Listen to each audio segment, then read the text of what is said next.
بسم اللہ الرحمن الرحیم۔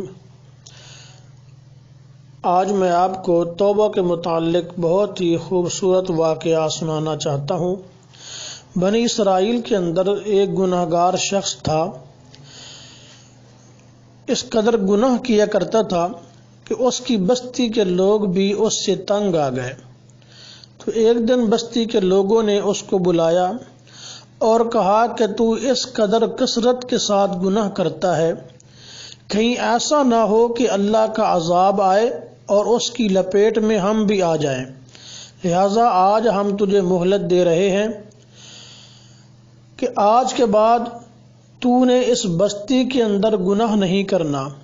اگر تو گناہ کرے گا تو ہم تجھے اپنی بستی سے نکال دیں گے۔ چنانچہ کچھ دن وہ انسان گناہوں سے باز رہا، تو کچھ دنوں کے بعد شیطان نے پھر حملہ کیا، اس نے پھر گناہ کیا، تو بستی کے لوگوں نے اس کو پکڑا اور اس کو مارا اور اپنی بستی سے نکال دیا۔ اب یہ اللہ کا گناہ گار بندہ چل کر ایک جنگل کے اندر گیا۔ وہاں جا کر دیکھا کہ یہاں ایک میں ہوں اور ایک میرا رب ہے۔ اللہ رب العزت کی طرف رجوع کیا، صدق دل سے اپنے گناہوں پر نادم ہو کر اللہ سے توبہ کی اور یہ الفاظ بولے کہ یا اللہ، اگر مجھے معاف کرنے سے تیری سلطنت میں کمی آتی ہے تو بے شک مجھے معاف نہ کر، اور اگر مجھے معاف نہ کرنے سے تیری سلطنت میں اضافہ ہوتا ہے تو پھر بھی مجھے معاف نہ کر، اور اگر مجھے معاف کرنے سے تیری سلطنت میں کمی نہیں آتی اور مجھے معاف نہ کرنے سے تیری سلطنت میں اضافہ نہیں ہوتا تو پھر یا اللہ مجھے معاف کر دے۔ بڑا ہی گڑ گڑایا اللہ رب العزت کو، اس کا گڑ گڑانا، اس کے یہ الفاظ، اس کی یہ عز و انکساری اس قدر پسند آئی کہ اللہ نے اس کو معاف فرما دیا، اور پھر اس شخص کی وہیں پر موت واقع ہو گئی۔ اب اللہ رب العزت نے حضرت موسیٰ علیہ السلام کو وحی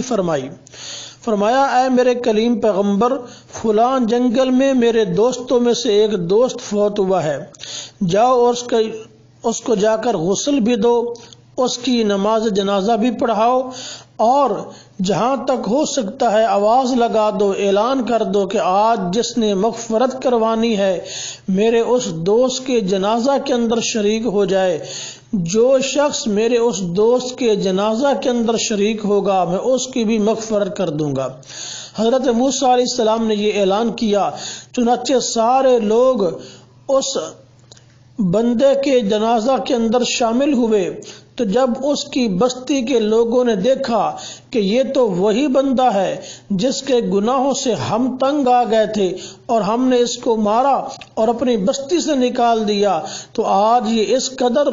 اللہ والا کیسے بن گیا کہ اس کا جنازہ پڑھنے کی وجہ سے ہماری بھی مغفرت ہو رہی ہے۔ چنانچہ اس کی بستی کے لوگوں نے حضرت موسیٰ علیہ السلام سے درخواست کی کہ اللہ تبارک و تعالی سے پوچھیں کہ یہ ماجرا کیا ہے۔ چنانچہ حضرت موسیٰ علیہ السلام نے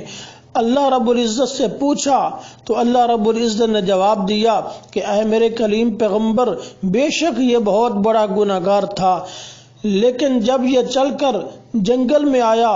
اور جس عز و انکساری کے ساتھ یہ گڑ گڑایا اور اس نے مجھ سے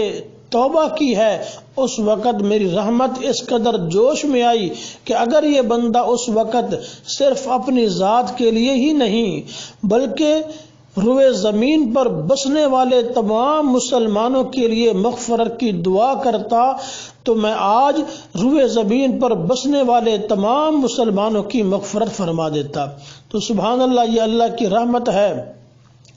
کہ ایک انسان اس قدر گناہ گار لیکن جب صدق دل سے توبہ کر رہا ہے تو اللہ رب العزت اس کی وجہ سے اس کے جنازہ کے اندر شامل ہونے والوں کی بھی مغفرت فرما رہے ہیں۔ تو اس لیے جب بھی انسان سے کوئی گناہ سرزد ہو جائے فوراً اللہ کی طرف رجوع کرنا چاہیے۔ اللہ رب العزت کی ذات بہت ہی غفور رحیم ذات ہے۔ وما علینا الا البلاغ۔